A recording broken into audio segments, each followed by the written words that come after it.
ആളുകള് ഇപ്പൊ വരും, വന്നോട്ടെ വന്നോട്ടെ. പക്ഷെ ഈശോ പറഞ്ഞത് എന്താണ്? എനിക്ക് അറിഞ്ഞൂടാ. പക്ഷെ ചില ആളുകൾക്ക് അറിയാം. ഈശോയ്ക്ക് അറിയാവുന്ന ആളുകളാണ് നമ്മുടെ ചുറ്റുമുള്ളത്. അറിയാത്തത് നമുക്കറിയാം. ഹല്ലേലൂയ. അപ്പോൾ പ്രിയപ്പെട്ടവരെ, അപ്പോൾ ഈശോ നമ്മുടെ പ്രാർത്ഥനയിലേക്ക് തിരികെ ഈശോ പറയാണ്, പിതാവേ കഴിയുമെങ്കിൽ ഈ പാനപാത്രം അകന്നു പോകട്ടെ എന്ന് ഈശോ പ്രാർത്ഥിച്ചത് എന്തുകൊണ്ടാണ്? ശരിക്കൊന്ന് ചിന്തിച്ച്.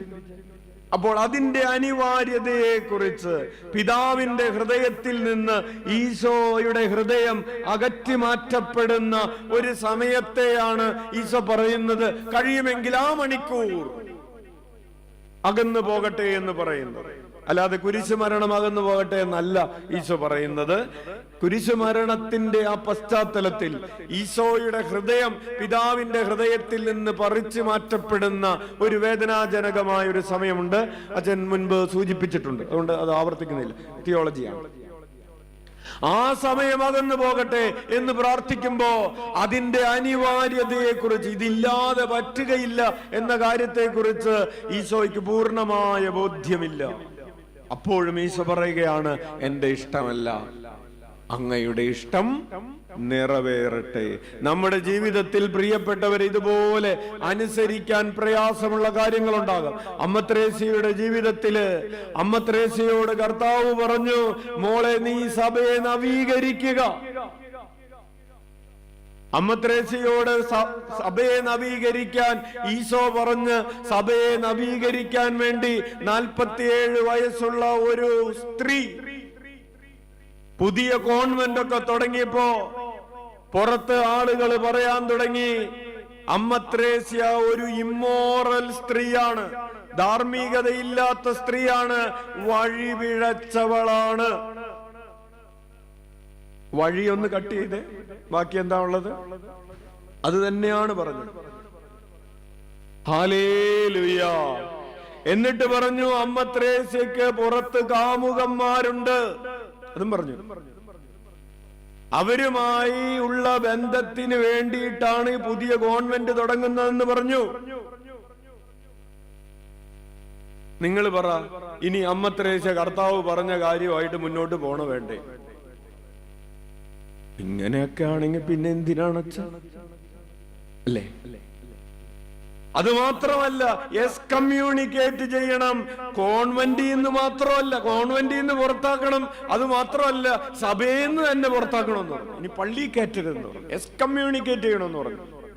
പറയുന്നത് അവിടെ ഇവിടെ നിൽക്കുന്ന ആളുകളൊന്നുമല്ല, വലിയ ഉത്തരവാദിത്തപ്പെട്ട ആളുകള്, സഭയിൽ തന്നെയുള്ള ആളുകള്, അകത്തും പുറത്തുമൊക്കെയുള്ള അധികാരത്തിലുള്ള ആളുകളൊക്കെ പറയുകയാണ്, അമ്മ ത്രേസ്യ ആള് പോക്കാണ്. എന്താണ് കാരണം? ദൈവം പറഞ്ഞ ഒരു കാര്യം സഭയെ നവീകരിക്കാൻ വേണ്ടി ഒരു കോൺവെന്റ് തുടങ്ങാൻ പോയതിന് കിട്ടിയതാണ്. അപ്പൊ ഇനി അമ്മ ത്രേസ്യ എന്ത് തീരുമാനിക്കണം? ഞാൻ ഈ പണിക്കൊന്നും ഇല്ല, കർത്താവല്ല, കർത്താവിന്റെ അപ്പം പറഞ്ഞതാണ്, ഇനി ഈ പണിക്കില്ല. മിണ്ടാതെ ഒരു സ്ഥലത്ത് കഞ്ഞിയും കുടിച്ച് ജീവിച്ചാ മതിയല്ലോ, പോരെ? അതാണ് പ്രിയപ്പെട്ടവരെ, അനുസരിക്കാൻ പറഞ്ഞു, അനുസരിച്ചു. അമ്മ ത്രേസ്യ ജീവിത കഥ എഴുതി. അമ്മ ത്രേസ്യ തന്റെ അനുഭവങ്ങളൊക്കെ വെച്ച് ഏതോ ഒരു കുമ്പസാരക്കാരൻ അമ്മ ത്രേസ്യയോട് പറഞ്ഞു, അമ്മ ത്രേസ്യയുടെ ഇത്രയും വലിയ അനുഭവങ്ങൾ ഒക്കെ എഴുതിയിട്ട് അത് എഴുതി സൂക്ഷിക്കണം, അത് എഴുതി പുസ്തകമാക്കണം, ലോകം അറിയണം. അങ്ങനെ പുസ്തകം എഴുതി എല്ലാം റെഡിയാക്കി ഒരു കുമ്പസാരക്കാരന്റെ കയ്യിൽ കൊണ്ടേ കൊടുത്തപ്പോ പറഞ്ഞു, എത്രയും വേഗം ഈ ആത്മകഥ കത്തിച്ച് കളയണം. അമ്മ ത്രേസ്യ തിരിച്ചു മേടിച്ചു. നിങ്ങളാണ് നിങ്ങളുടെ ആത്മകഥ കഷ്ടപ്പെട്ട് എഴുതിയതെന്ന് വിചാരിക്കുക. 500 പേജ് എഴുതിയിട്ടുണ്ട്. എന്നിട്ട് നിങ്ങൾ ചെന്നിട്ട് പറഞ്ഞു, ഞാനൊരു ആത്മകഥ എഴുതിയിട്ടുണ്ട്. അപ്പൊ കുമ്പസാരക്കാരൻ പറയാണ്, നിങ്ങളത് കത്തിച്ച് കളഞ്ഞാക്കാൻ പറഞ്ഞു കഴിഞ്ഞാൽ നമ്മൾ എന്ത് ചെയ്യും? പ്രിയപ്പെട്ടവരെ, അമ്മ ത്രേസ്യ എന്ത് ചെയ്തെന്നറിയാവോ? താൻ എഴുതിയ ആത്മകഥ കത്തിച്ചു കളഞ്ഞു.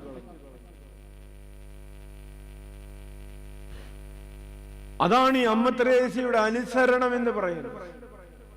നമുക്കൊക്കെ ഇത് പറയുകയും ചെയ്യാം, കേൾക്കുകയും ചെയ്യാന്നുള്ളൂ, അല്ലേ?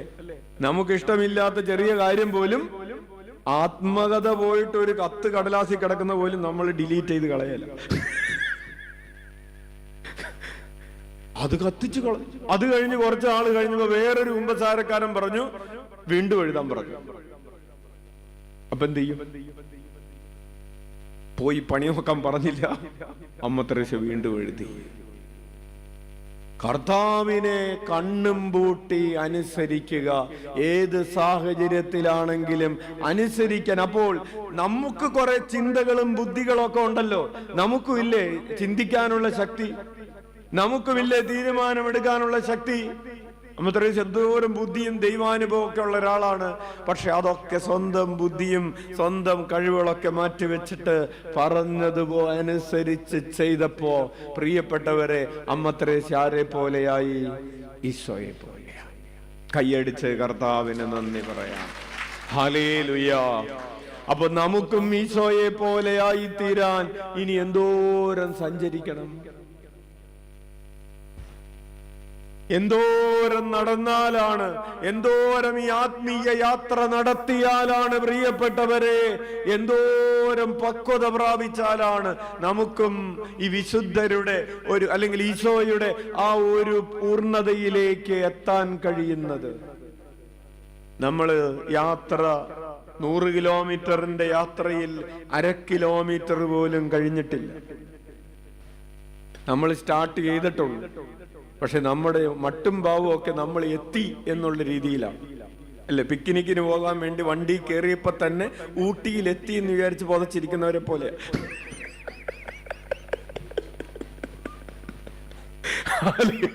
അല്ലെ, ഊട്ടി പോവാന്ന് പറഞ്ഞപ്പോ തന്നെ എടുത്ത് തൊപ്പി വെച്ചു. അവർ തണുപ്പായിരിക്കും, അതിന് കാരാവറമ്പ് വിട്ടിട്ടില്ല.